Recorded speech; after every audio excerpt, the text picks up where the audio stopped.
20 men in $10,000 suits sat in a private room, laughing. They thought their secret was safe.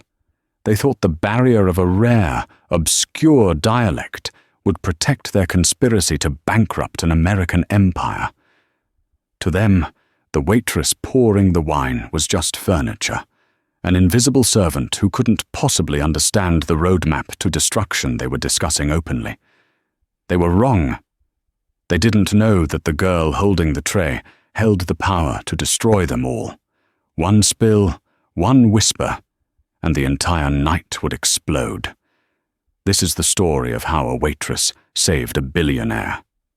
The collision of crystal and silver was the only music allowed in the Sterling Reserve, the most exclusive dining establishment in downtown Manhattan. It was a place where deals were signed not with ink, but with handshakes over bottles of wine that cost more than a Honda Civic. Serena adjusted the collar of her stiff black uniform, her fingers trembling slightly. She checked her reflection in the brass surface of the espresso machine. Dark circles under her eyes were carefully concealed with cheap concealer. She was 24, but tonight she felt 50. Table 4, Serena. Now, Marcus, the floor manager, snapped, not bothering to look up from his tablet. Marcus was a man who believed kindness was an inefficiency in the restaurant business. And don't mess this up. Mr. Sterling is hosting the Al-Fayed group. If a single drop of wine hits the tablecloth, you're out. I don't care about your rent or your mother's hospital bills. Yes, Marcus, Serena whispered, gripping her tray. She knew the stakes. Her mother, Sarah, was sitting in a dialysis center across town, the meter running on a bill Serena couldn't pay. This job, with its humiliating uniforms and arrogant clientele, was the only thing keeping them from eviction. The tips at the Sterling Reserve could be life-changing, provided you survived the shift. Mr. Arthur Sterling was a legend in New York, a tech mogul who had built his empire on clean energy. He was one of the few billionaires who actually seemed to have a soul. He tipped well, asked about the staff's families, and treated the servers like human beings. Tonight, however, he looked nervous. Serena walked toward the private VIP section, the gold room, situated behind heavy velvet curtains. Inside, the air was thick with the scent of expensive cologne and cigar smoke. Arthur Sterling sat at the head of the long mahogany table. He looked pale. Surrounding him were 20 men, the investors. Leading them was a man named Zaid, a billionaire from the Gulf, whose reputation for ruthless takeovers was whispered about in fear. Zaid was handsome in a terrifying way. He wore a suit that fit him like a second skin, his eyes dark and scanning the room like a predator assessing a herd. The other 19 men were his advisors, lawyers, fixers, and silent partners. Mr. Sterling, Zaid said, his English perfect, polished at Oxford or Cambridge. This merger will not only save your company's liquidity issues, but will expand your clean energy grid to the Middle East. It is a partnership of the century. Arthur Sterling smiled, but it didn't reach his eyes. I appreciate the offer, Zaid, but the terms regarding the board of directors, giving up majority control is difficult. It is standard for an investment of $5 billion, Zaid countered smoothly, spreading his hands. We are buying trust, Arthur, not just shares. Serena moved silently to the table to pour the water. In high-end service, the goal was to be a ghost, to serve without being seen. As she leaned in to fill Zaid's glass, he didn't even glance at her. He simply waved his hand dismissively to his neighbor, a man with a scar running through his eyebrow. Then the atmosphere shifted. Zaid leaned back, took a sip of water, and spoke to the scarred man. But he didn't speak in English. He didn't speak in standard Arabic either. He switched to a rapid-fire, guttural dialect, a specific, rugged blend of tribal Bedouin and North African slang that was almost extinct, spoken only in a very specific cluster of villages near the border where Zaid's family originated. It was a safe language, a code. To the untrained ear, it sounded like gibberish. Zaid smiled at Arthur Sterling while speaking to the scarred man in the dialect. "Look at him," Zaid said in the harsh tongue. "The sheep is sweating before the slaughter." The scarred man chuckled, picking up his menu. "He thinks he is saving his legacy. By midnight, he will sign the death warrant of his entire family trust." Serena froze. The pitcher of water hovered dangerously over the crystal glass. Her heart hammered against her ribs. She knew that sound. She knew that rhythm. When Serena was a child, her father had been a cultural anthropologist and a diplomat stationed in the deep deserts of the Levant. She hadn't just lived in the capital cities. She had spent 6 years running barefoot through the very villages where this dialect was born. It was her childhood secret language, the tongue she spoke with her nanny, Amira, to hide secrets from her parents. She understood every single word. "Water, miss?" Arthur Sterling asked gently, noticing her hesitation. Serena snapped back to reality. "Apologies, sir," she said, her voice steady despite the earthquake inside her chest. She poured the water for Arthur. "Thank you, Serena," Arthur said, offering a tired smile. "Gentlemen, shall we order?" Zaid turned to Arthur, his face a mask of polite business etiquette. "Of course, Arthur. We are in no rush. We want you to feel comfortable." Then Zaid turned his head slightly to the man on his left, a lawyer named Hakim. "Make sure the shell company in the Caymans is ready," Zaid said in the dialect, his voice low and fast. "The moment he signs the transfer of the Class B shares, we liquidate the assets. We strip the company by morning. He will wake up the owner of $1 billion of debt." "And the employee pension fund?"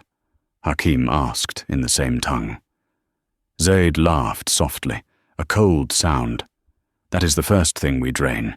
It will cover our jet fuel." Serena felt a wave of nausea. This wasn't a deal. It was a heist, a $5 billion robbery happening in plain sight. And the victim was sitting right there, adjusting his tie, thinking he was saving his company. She backed away from the table, clutching the empty water pitcher. She had to do something. But who would believe her? She was a waitress earning $12 an hour. They were billionaires. If she spoke up, she would be fired. If she was wrong, she would be sued. But if she stayed silent, Arthur Sterling, the only decent rich man she had ever met, would be destroyed. Serena retreated to the service station, her hands shaking so badly she had to set the pitcher down on the marble counter. "What is wrong with you?" Marcus hissed, appearing out of nowhere like a bad omen. "You look like you've seen a ghost. Table 4 needs bread. Now." "Marcus," Serena whispered, grabbing his sleeve. "Listen to me. The men at table 4, they aren't investors." Marcus pulled his arm away, brushing his suit jacket as if her poverty might be contagious. "Excuse me? Do you know who that is?" "That is Zaid al-Hassan. He owns half the shipping lanes in the Pacific. Get back to work." "No, listen," Serena hissed urgently, checking over her shoulder. "They are speaking a dialect, a specific one. I understand it." Marcus rolled his eyes. "Oh, right. The girl from Queens understands the private conversations of Saudi royalty. Did you learn that between shifts at the diner?" "My father was a diplomat," Serena snapped, louder than she intended. "We lived in the Bardia region. They are talking about a shell company.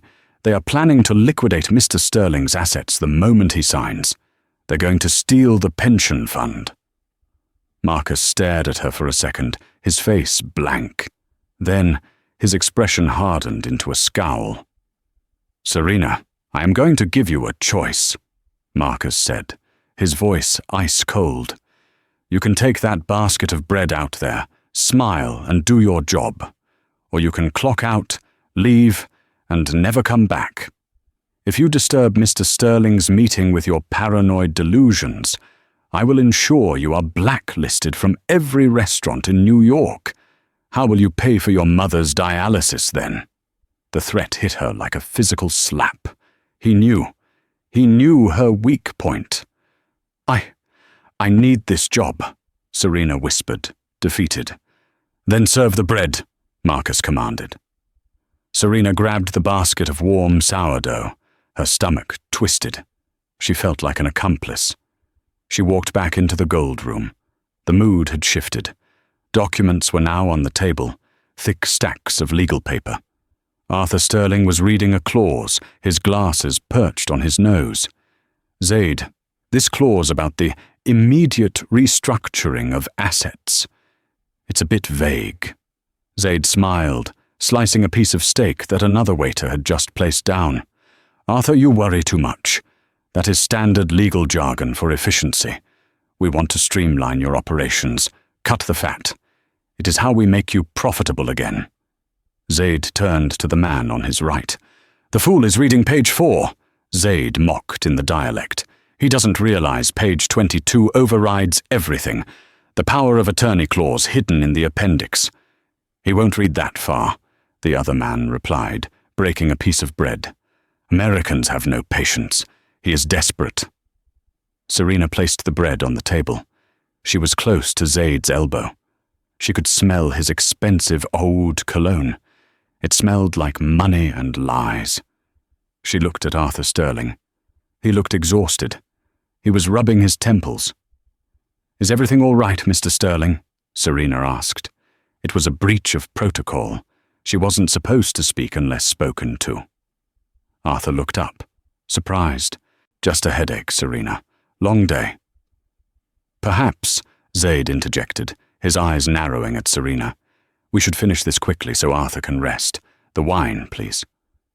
Zaid pointed to the bottle of vintage Cabernet Sauvignon, a 1982 Screaming Eagle, worth more than Serena's apartment. Serena picked up the bottle. She had to open it. The ritual of opening the wine usually took a minute where everyone watched her. She uncorked the bottle. Her mind was racing. Page 22. Power of attorney. Appendix. She had to warn him. But how? There were 20 witnesses. Security guards were standing by the door. Marcus was watching from the hallway like a hawk. As she poured a splash into Arthur's glass for him to taste, her hand trembled. A single red drop fell onto the pristine white tablecloth. The room went silent. "Clumsy," Zaid sneered in English. "Is this the best staff you have, Arthur?" Arthur waved a hand. "It's fine, Zaid. Accidents happen. It's just a tablecloth." Zaid turned to his associates and muttered in the dialect. "Weak. He tolerates incompetence. This is why he is failing. We will fire the entire staff tomorrow, starting with her." Serena froze. They were going to fire everyone anyway. She had nothing to lose. She poured the wine into Arthur's glass. As she leaned in, ostensibly to wipe the drop of wine from the table with a napkin, she made a decision. She couldn't speak, but she could write. She had a server's pad in her apron, but pulling it out would be suspicious. She had the wine cork in her hand. And she had the white napkin. No, that was too obvious. Zaid was watching her like a hawk. She needed to create a distraction, or she needed to use the one thing they didn't expect, the dialect. If she spoke to them in their own tongue, it would shock them, but it would also alert them. They would deny it, call her a liar, and have her removed before she could explain to Arthur what they said. She had to be smarter. She had to prove it. Serena stepped back. "I will fetch a fresh napkin, sir." She walked back to the service station. Her heart was pounding so hard she thought she might faint. She saw the stack of fresh linen napkins. She also saw a silver pen lying on the counter near the reservation book. She grabbed a napkin and the pen. She wrote 3 words on the inside fold of the napkin. Page 22. Appendix. She folded the napkin perfectly so the writing was hidden on the inside. She took a deep breath. This was it. She was going back into the lion's den. As she approached the table, Zaid was raising his glass. To the future, Zaid said. To sterling energy. To the future, the men chorused. Arthur reached for his glass. Your napkin, sir? Serena said, her voice surprisingly steady. She placed the fresh linen next to Arthur's hand. She pressed her index finger onto it for a fraction of a second too long, catching Arthur's eye. For your hands, sir, she said, with a strange intensity. Arthur frowned, sensing the shift in her demeanor. He looked at the girl. He saw the terror in her eyes, masked by professional discipline. He picked up the napkin. Zaid was busy laughing with his neighbor. Look at him drink. He is drinking his own funeral wine. Arthur unfolded the napkin on his lap, below the table level. Serena held her breath. Arthur looked down. He saw the black ink against the white linen. Page 22. Appendix. Arthur stiffened. He didn't look up. He didn't gasp. He was a poker player, too. He slowly wiped his mouth with the napkin, crumpling the message into his fist. Is something wrong, Arthur? Zaid asked, sensing the change in the air. You haven't touched your wine. Arthur looked at Zaid, then he looked at Serena. Actually, Arthur said, his voice dropping an octave, losing its warmth. I just remembered something. I haven't reviewed the appendix. The silence in the room was deafening. Zaid's smile faltered for the first time. The appendix? It is just boilerplate, Arthur. Standard legalities. I'm sure it is, Arthur said, reaching for the thick contract. But I'm a stickler for details. Let's look at page 22, was it? Zaid's eyes darted to Serena. He looked at the waitress. He looked at the fear in her eyes, and then the defiance. He didn't know how she knew, but he knew she was the leak. Zaid stood up slowly. Arthur, this is insulting. We bring you $5 billion and you stall over paperwork? Sit down, Zaid, Arthur said, his voice like steel. He flipped the pages. 18, 19, 20. Stop him, Zaid said in the dialect to the man standing behind Arthur's chair, a bodyguard disguised as an assistant. Break his hand if you have to. Do not let him read that page. The bodyguard moved. Look out! Serena screamed, dropping the tray of wine glasses. Crash. The sound of shattering glass exploded through the room. The bodyguard lunged for Arthur, not to break his hand, but to grab the document. Arthur yanked the papers away, spinning in his chair. Security! Arthur bellowed. The room erupted into chaos.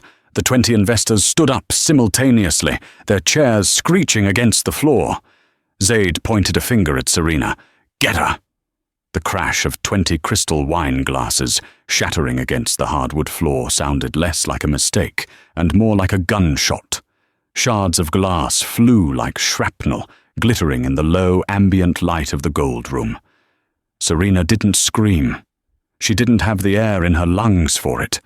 She watched as the bodyguard, a man built like a vending machine with a neck thick as a tree stump, lunged over the mahogany table. His target wasn't the documents anymore. It was Arthur Sterling. Get back, Arthur shouted, displaying a surprising agility for a man of 60. He kicked his heavy oak chair backward, creating a barrier between himself and the assailant. The bodyguard crashed into the table, sending the remaining china and silverware clattering to the floor. The heavy contract, the $1 billion death warrant, slid across the polished surface and fell near Serena's feet. Seal the room, Zaid barked in English, his voice cutting through the panic. 2 of the investors closest to the entrance moved with military precision. They slammed the heavy double door shut. Serena heard the ominous click of the deadbolt sliding home, followed by the jamming of a chair under the handle. They were trapped. Outside, muffled shouting could be heard. Marcus, the manager, was likely losing his mind, pounding on the door. But the gold room was soundproofed for privacy.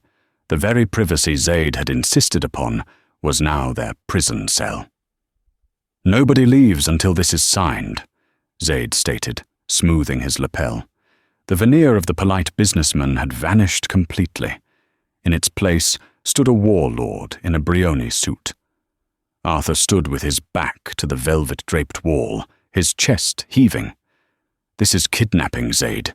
You know I have security outside."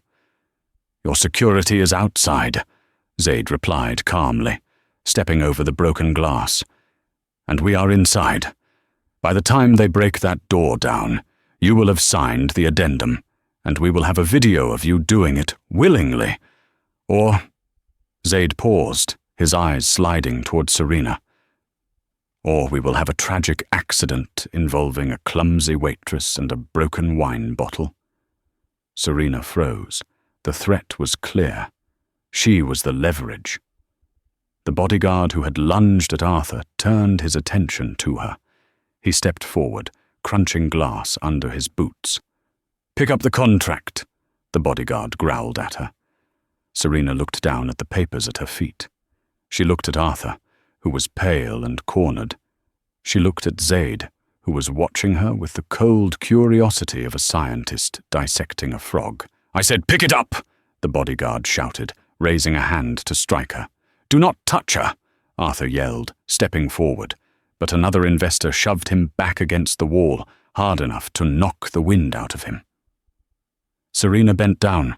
Her fingers brushed the paper, but instead of picking it up, she did something that defied every survival instinct she had. She remembered her father's lessons. She remembered the pride of the Bedouin tribes she had grown up with, people who valued honor above life. She stood up, leaving the papers on the floor. She looked directly at Zaid, and she spoke. She didn't speak in English. She spoke in the dialect, the rugged, harsh, poetic tongue of the deep desert. "You are a disgrace to your father's name, Zaid al-Hassan," Serena said, her accent flawless, carrying the specific cadence of the northern tribes. "A guest who betrays his host eats ash in the afterlife." The silence that followed was absolute. It was heavier than the silence before the glass broke. Zaid's eyes went wide. The bodyguard stopped mid-step, his hand hovering in the air. The other investors looked at each other in genuine shock. This wasn't just Arabic. This was their Arabic. It was a localized, tribal dialect that a white waitress in a Manhattan steakhouse had zero business knowing. Zaid took a slow step toward her. "Who are you?" he whispered in English. "I am the girl who heard everything," Serena replied, switching back to English, her voice trembling but loud. "I heard you tell Hakim to prepare the Cayman accounts. I heard you joke about the pension fund. I heard you call Mr. Sterling a sheep." She turned to Arthur. "Mr. Sterling, page 22 grants them full power of attorney over all your assets immediately upon signing. They aren't investing. They are stripping the company. They plan to bankrupt you by tomorrow morning to cover their own debts in Dubai." "You lying little—" Hakim, the lawyer, lunged at her. "Don't!" Zaid commanded. Hakim froze. Zaid looked at Serena with a new expression. It wasn't fear, but it was calculation. The equation had changed. She wasn't furniture anymore. She was a player. "You have a very good ear," Zaid said softly, "but you have a very loose tongue. Do you know what happens to spies?" "I'm not a spy," Serena said, gripping the serving tray like a shield. "I'm a waitress, and you're a thief." "I am a businessman," Zaid roared, losing his temper for the first time. "And I will not let a minimum wage servant ruin a $5 billion deal." He signaled the bodyguard. "Silence her. Permanently." The bodyguard grinned. He reached into his jacket. He didn't pull out a gun. That would be too loud. He pulled out a collapsible steel baton. He flicked his wrist, and the metal extended with a sharp snick. Arthur screamed, "No!" and threw himself at the bodyguard. It was a brave but foolish move. Arthur was 65. The bodyguard was 30 and trained to kill. The bodyguard simply backhanded Arthur, sending the billionaire crashing into the sideboard. Arthur slumped to the floor, groaning, blood trickling from his lip. "Now," the bodyguard said, turning back to Serena. "Just you and me, darling." Serena backed away until she hit the wall. There was nowhere to go. The door was blocked. Arthur was down. She was alone with 20 men who viewed her as a loose thread to be cut. The bodyguard raised the baton. Suddenly, a massive boom shook the room. Everyone flinched. Boom! The double doors shuddered. The wood splintered around the lock. Boom! Open this door! NYPD! The voice was amplified, booming through the cracks. Zaid's face went pale. The timeline had collapsed. "The phone!" Zaid hissed at Hakim. "Did anyone check the phone lines?" Serena held up her other hand, which she had been keeping behind her back. In her trembling grip was her personal cell phone. The screen was glowing. "I dialed 911 when I went to get the napkin," she whispered. "The line has been open for 3 minutes. They heard everything. They heard you threaten to kill me." Zaid stared at the phone. He looked at the baton in his bodyguard's hand. He looked at the terrified faces of his investors. The doors burst open. Splinters of wood flew inward as the heavy oak doors gave way. 4 NYPD officers in tactical gear stormed the room, guns drawn, followed by 2 of Arthur's personal security team. "Drop the weapon, on the ground, now!" The bodyguard dropped the baton. It clattered on the floor next to the broken glass. Zaid raised his hands slowly, his face masking the fury burning behind his eyes. He looked at Serena. "This is not over, little bird," he mouthed in the dialect. "You have started a war." Serena slumped against the wall, her legs finally giving out. She slid down to the floor, the adrenaline crash hitting her like a tidal wave. She watched as officers handcuffed the bodyguard. But as the police moved toward Zaid, the billionaire simply reached into his pocket and pulled out a small leather wallet. He flashed a badge. "Diplomatic passport," Zaid said smoothly to the sergeant. "You cannot touch me. I have immunity." The sergeant hesitated. He looked at the badge, then at the destruction in the room. Serena felt a cold pit in her stomach. After all that, was he going to walk away? The gold room was now a crime scene. Yellow tape was being strung across the shattered doorway. The air still smelled of expensive wine and fear. Arthur Sterling was sitting on a chair that had been righted by a paramedic, holding an ice pack to his swelling jaw. He waved away the suggestion of a stretcher. His eyes were fixed on Serena, who was sitting at a nearby table, giving a statement to a detective. Marcus, the manager, was hovering nervously. He was sweating profusely, looking between the police, Mr. Sterling, and the ruined room. "I had no idea," Marcus was saying to anyone who would listen. "I run a respectable establishment. If I had known Serena was going to provoke our VIP guests—" "Provoke?" Arthur's voice boomed. He stood up, wincing slightly. "Marcus, shut up." Marcus's mouth snapped shut. Arthur walked over to Serena. He looked at the detective. "Give us a moment." The detective nodded and stepped back. Arthur looked down at Serena. She looked small, her uniform stained with wine, her hair messy. She looked like a kid, but her eyes were old. "You saved my life," Arthur said quietly. "And you saved my company." "Why?" Serena looked up. "Because it was the right thing to do, and because you asked about my mum once, last month. You asked how her treatment was going. Nobody else asks." Arthur's eyes softened. He seemed to be seeing her for the first time, not as a server, but as a person.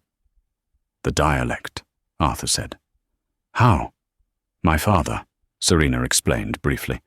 He was a diplomat. I grew up in the borderlands. I speak 4 languages, Mr. Sterling. But that dialect, it's rare. They thought it was a secret code. It was, Arthur said grimly, until you broke it. Across the room, Zaid al-Hassan was standing by the window.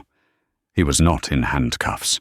His diplomatic immunity claim was being verified by the State Department, and until then, the police were hesitant to arrest a foreign billionaire with ties to the royal family.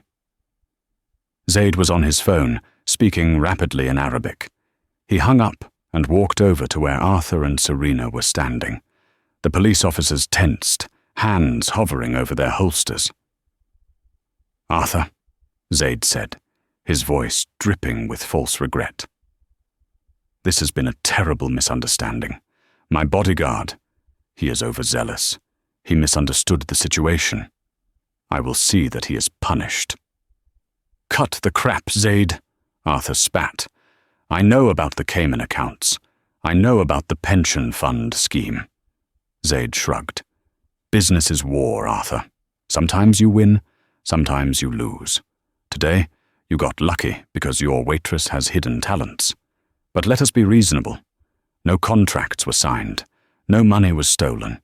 There is no crime here, only intent. And you cannot prosecute intent. Zaid turned his gaze to Serena. He reached into his jacket pocket. The police flinched, but he only pulled out a checkbook. He uncapped a gold fountain pen. He scribbled something quickly, tore the check out, and held it towards Serena. You are a smart girl, Zaid said. Smart girls know when to take a win. This is a check for $100,000. Consider it a tip. All you have to do is tell the nice police officer that you misunderstood, that you speak a different dialect, and you might have mistranslated our friendly banter as threats. Serena looked at the check. It was more money than she would make in 5 years. It would pay off her mother's medical bills instantly. It would pay the rent for a year. It was freedom. Marcus, who was listening, nudged Serena. Serena, he hissed. Take it. Don't be stupid. Think of your mother. Arthur didn't say a word. He just watched her. He wouldn't stop her. He knew how much money that was to someone like her. Serena reached out and took the check. Zaid smiled, a predatory, victorious smile. Good girl. Serena looked at the check. She looked at the zeros. Then she looked Zaid in the eye. You think everyone has a price, Serena said softly. Everyone does, Zaid replied. Serena ripped the check in half, then in quarters.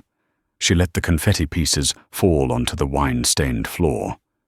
Not me, she said, and not the people you were planning to rob. She turned to the detective.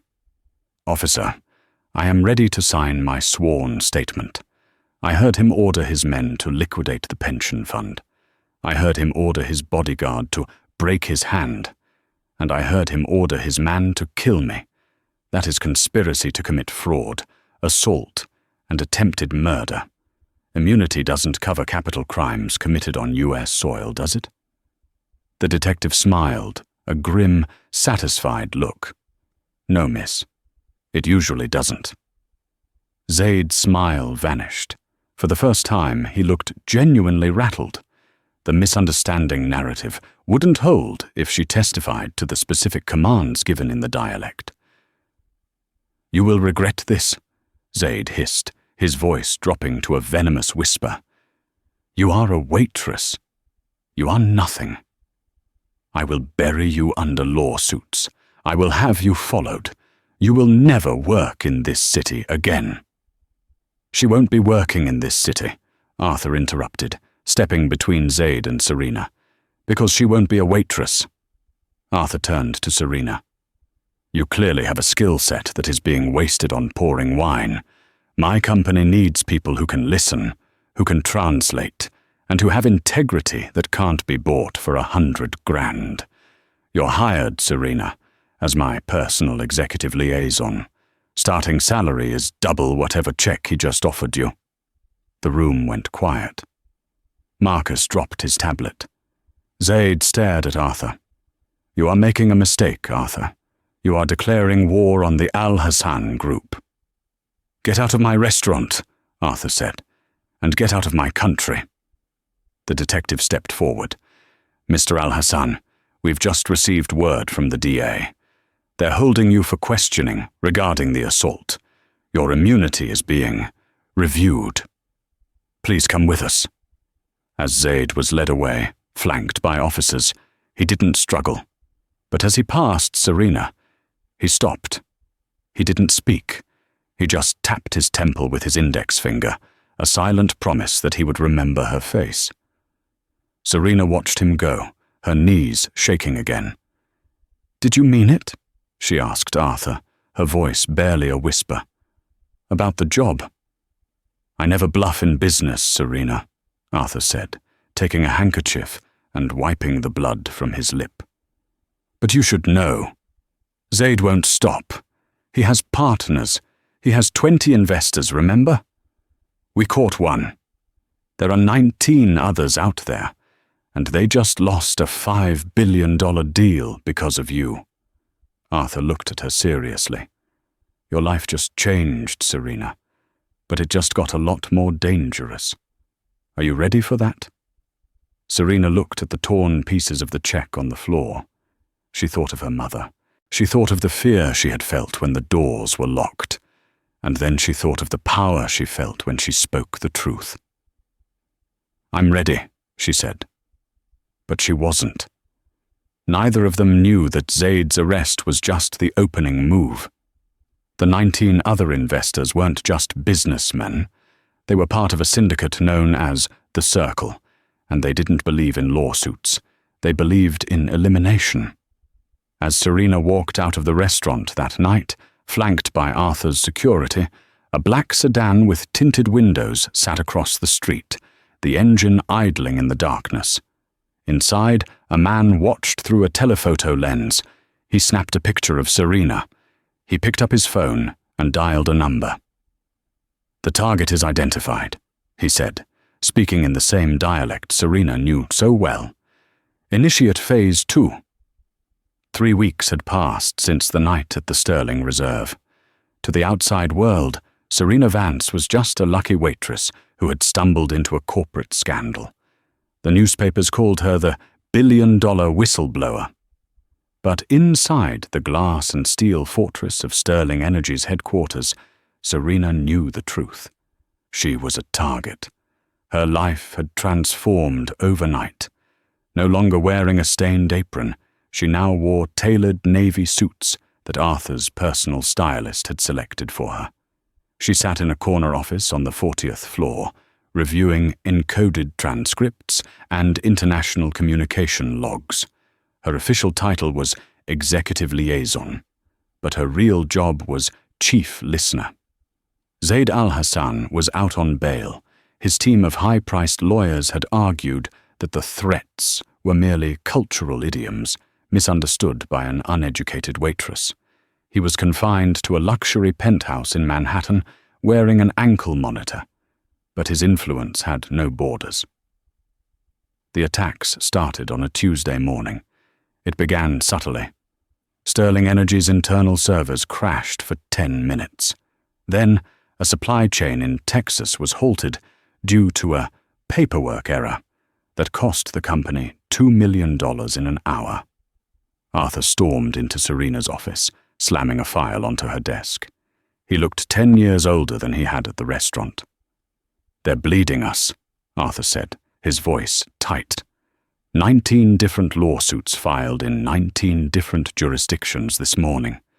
Environmental violations, patent infringements, labor disputes. All bogus, but they freeze our assets until they're resolved. It's a coordinated swarm. Serena picked up the file. She scanned the names of the plaintiffs, shell companies, LLCs registered in Delaware, Panama, and Malta. It's the circle, Serena said, pointing to a pattern in the filing times. Look at the timestamps. They were all filed within seconds of each other. This is algorithmic. We know who it is, Arthur sighed, pacing the room. But we can't prove it. Zaid is playing the victim on cable news, claiming I framed him to steal his investment capital. And the other 19 investors? They're ghosts. We don't even have their real names, just the aliases they used at the dinner. Just then, Serena's work phone buzzed. It wasn't an email. It was a text message from an unknown number. It was an image. Serena's blood turned to ice. The photo was grainy, taken from a distance with a telephoto lens. It showed the dialysis center, where her mother, Sarah, was currently receiving treatment. In the foreground of the photo, resting on the hood of a car, was a single dead falcon, a symbol of bad omens in the Bedouin culture Serena knew so well. Below the image was a text in the dialect. The bird that flies too high falls the hardest. Visit room 304. Mum, Serena gasped, leaping from her chair. Serena, wait, Arthur shouted, grabbing his coat. Security detail, now! The ride to the hospital was a blur of sirens and terrified silence. Arthur's private security team, led by a calm ex-Marine named Cole, surrounded Serena as they rushed into the clinic. They burst into room 304. Serena's mother was sleeping peacefully in the dialysis chair, the machine humming rhythmically beside her. She was unharmed, but sitting on the bedside table, right next to her mother's purse, was a small, ornate wooden box. Don't touch it, Cole barked, pushing Serena back. He pulled out a scanner, checking for explosives. It's clean, he muttered after a moment. He carefully opened the lid with a pen. Inside wasn't a bomb. It was a terrifyingly personal message. It was a childhood photograph of Serena, one she had never seen before. She was 5 years old, playing in the sand in the remote village where her father had been stationed. In the background of the photo, standing in the shadows of a tent, was a young man. A young Zaid al-Hassan. Serena covered her mouth. He knew me, she whispered. He didn't just meet me at the restaurant. His family. They were the local tribal leaders my father negotiated with 20 years ago.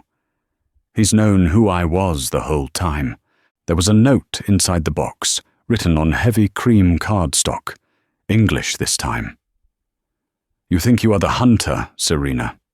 You are merely a stray cat we used to feed. Resign by midnight. Recant your statement, or the next box will not contain a photograph. Arthur stepped forward, his face dark with fury. Cole, I want a 24-hour guard on Sarah Vance. Move her to the private wing at Mount Sinai. Nobody gets in without a retinal scan. Nobody. He turned to Serena. This ends now. I'm not going to let them terrorize you.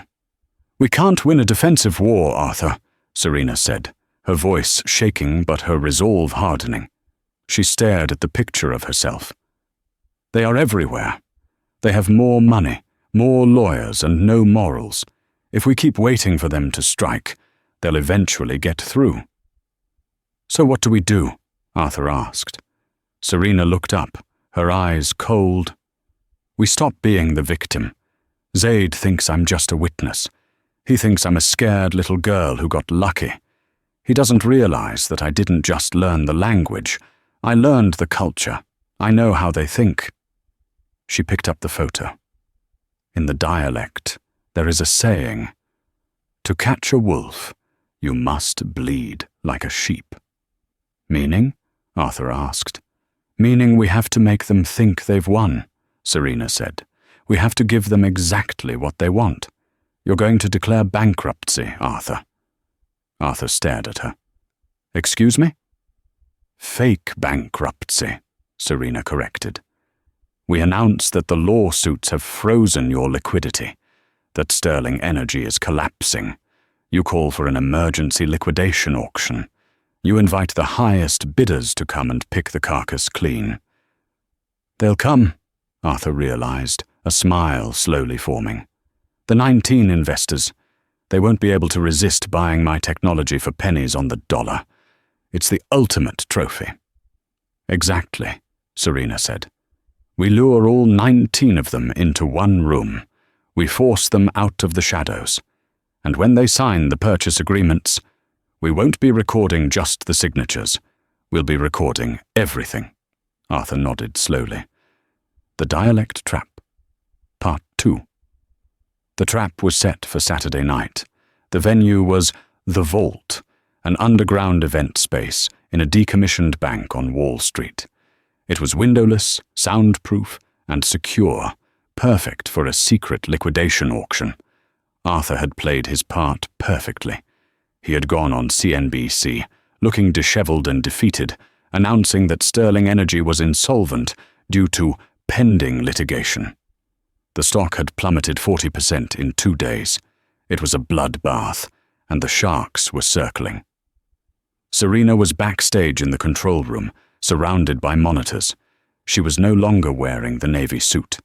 Tonight, she was dressed as a catering manager, a white shirt, black vest, and an earpiece. It was the best camouflage in the world. To billionaires, staff were invisible. Status?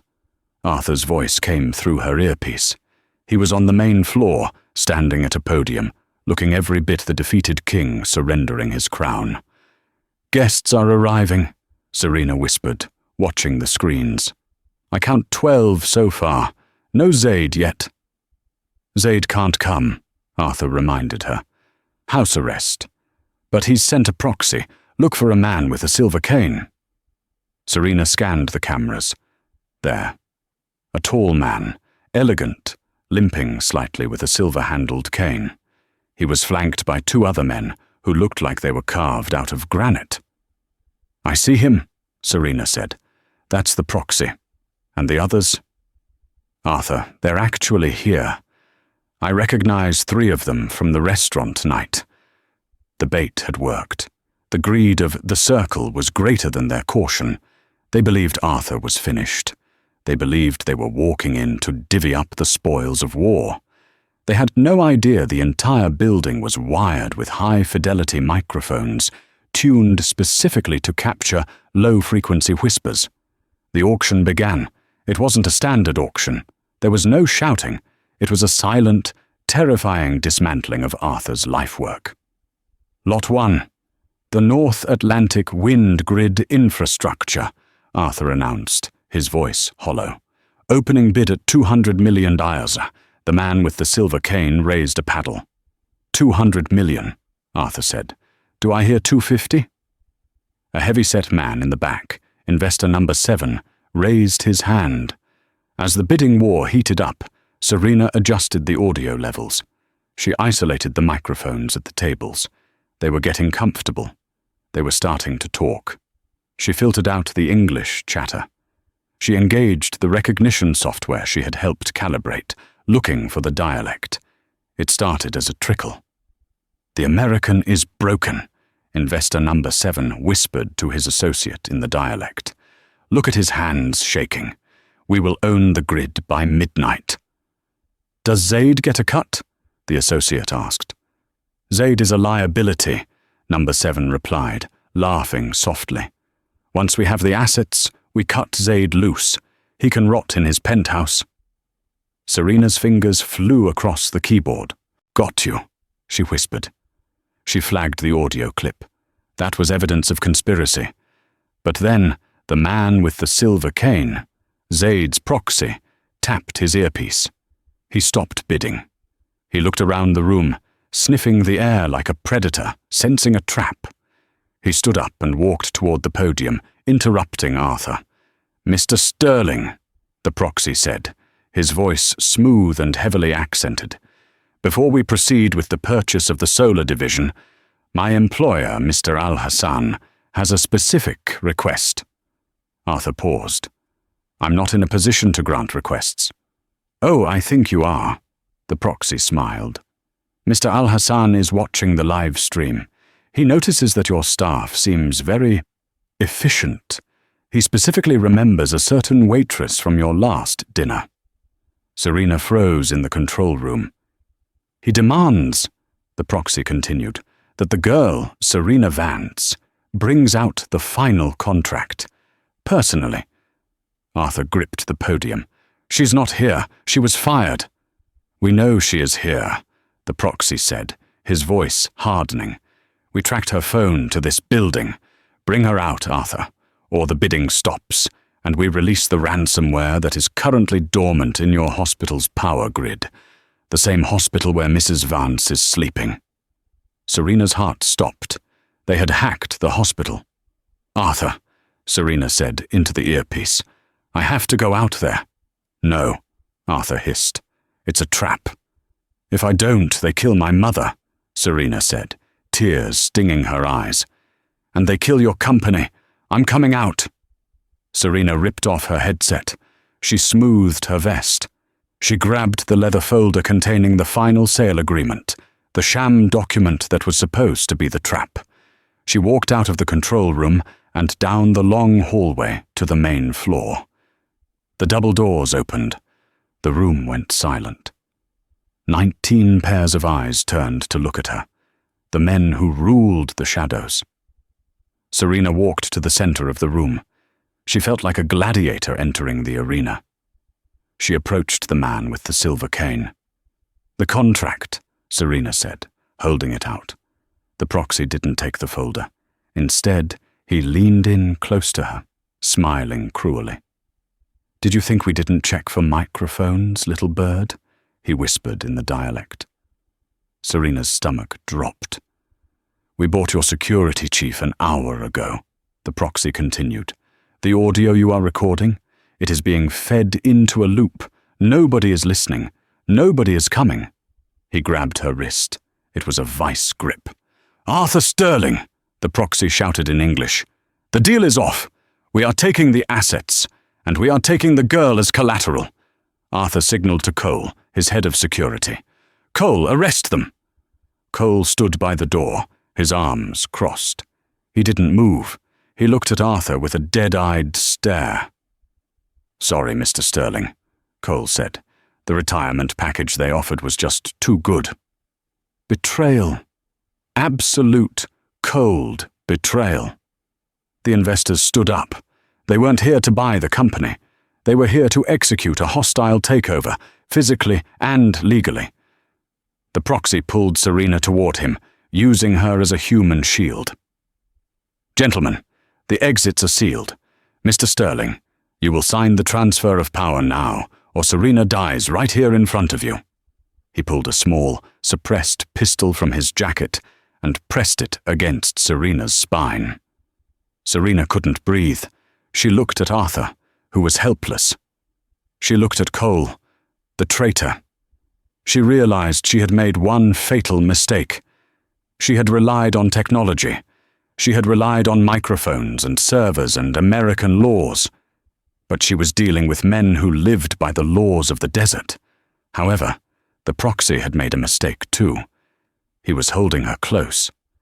Very close, and he was arrogant. Serena remembered the gift Zaid had sent, the dead falcon.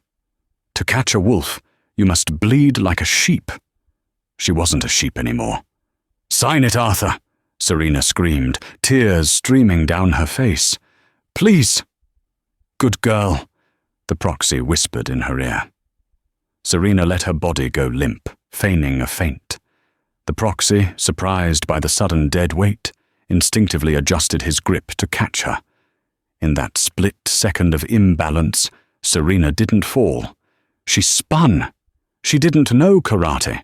She didn't know judo. But she knew waitressing. She knew how to navigate a crowded space with deadly precision, and she had a pen in her pocket, a heavy, steel, tactical pen Arthur had given her, just in case. She jammed the pen into the proxy's thigh with every ounce of strength she possessed. The proxy howled, his leg buckling. The gun fired, pfft, into the floor. Serena broke free and scrambled toward the podium, Arthur, the fire alarm! Arthur didn't hesitate.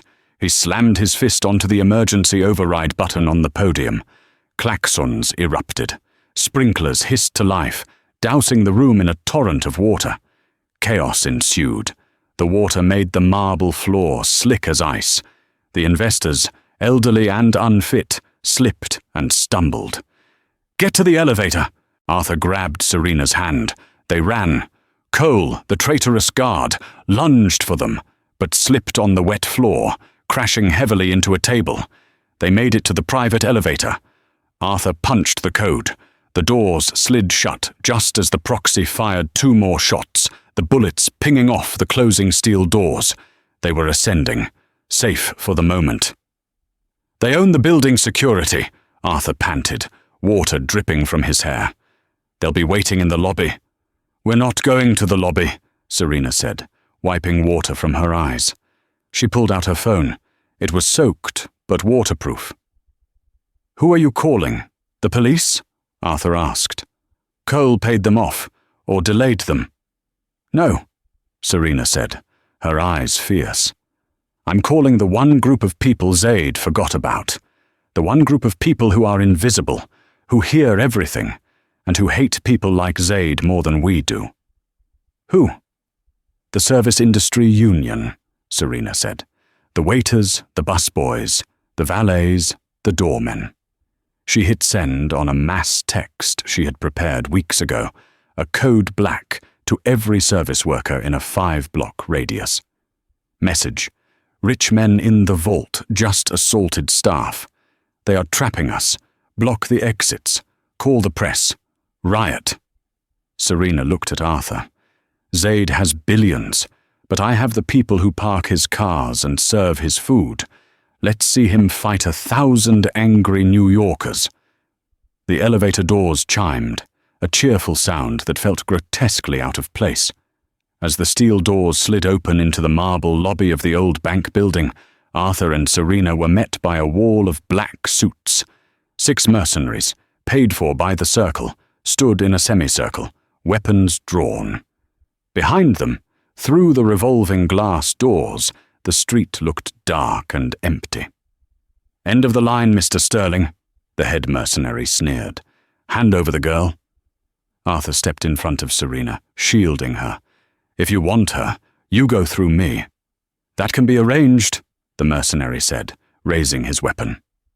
Suddenly, a deafening sound shattered the tension. It wasn't a gunshot. It was the blaring of 100 car horns. Honk! Honk! Honk! The mercenaries flinched, looking toward the glass doors. Bright headlights flooded the lobby, blinding them. Outside, a chaotic fleet of vehicles had jammed the street. Yellow taxis, Ubers, delivery trucks, and valet cars. Then the doors burst open. It wasn't the police. It was the army Serena had summoned.